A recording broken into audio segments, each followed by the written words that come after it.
Je suivais un film chrétien. Ils se sont inspirés sur l'église de messages.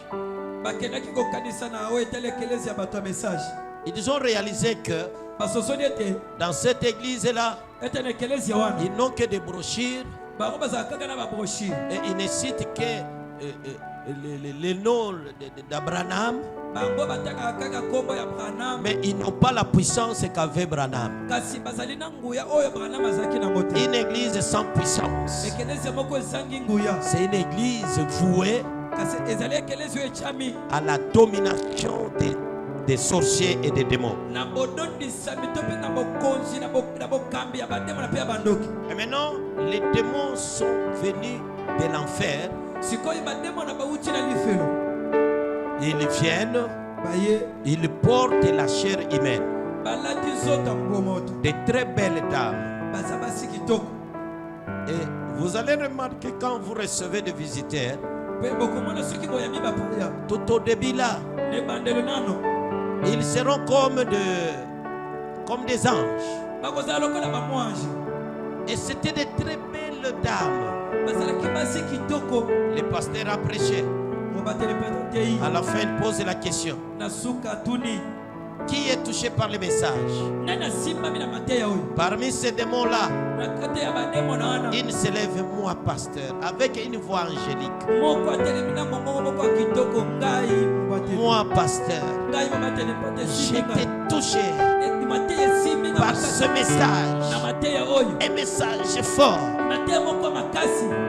C'est la toute première fois que nous venons dans cette église. Nous réalisons que c'est la meilleure des églises qu'il faut fréquenter. Automatiquement, on lui donne de conduire les codines. Et quand il a commencé à conduire les codines, il a commencé à envoûter les enfants. Ils ont remarqué qu'à l'église, les enfants ont commencé à tomber malades. Les enfants ont commencé à tomber malades.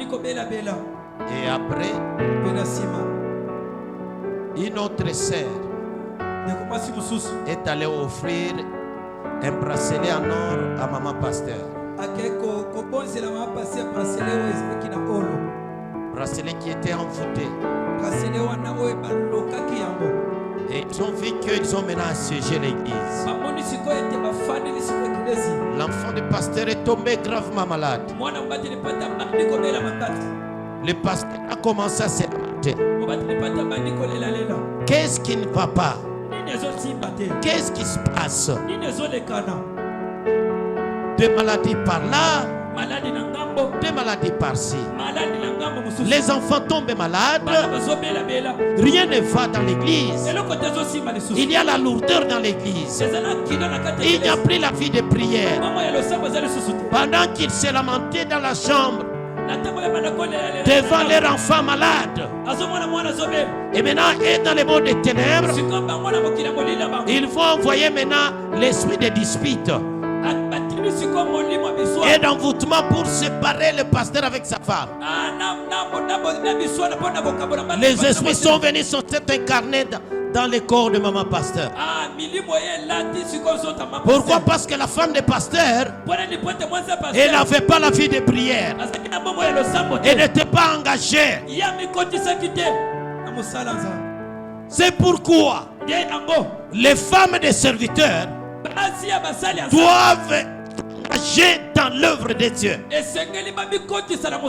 Vous devez beaucoup prier et se mettre debout et soutenir l'œuvre de ton mari.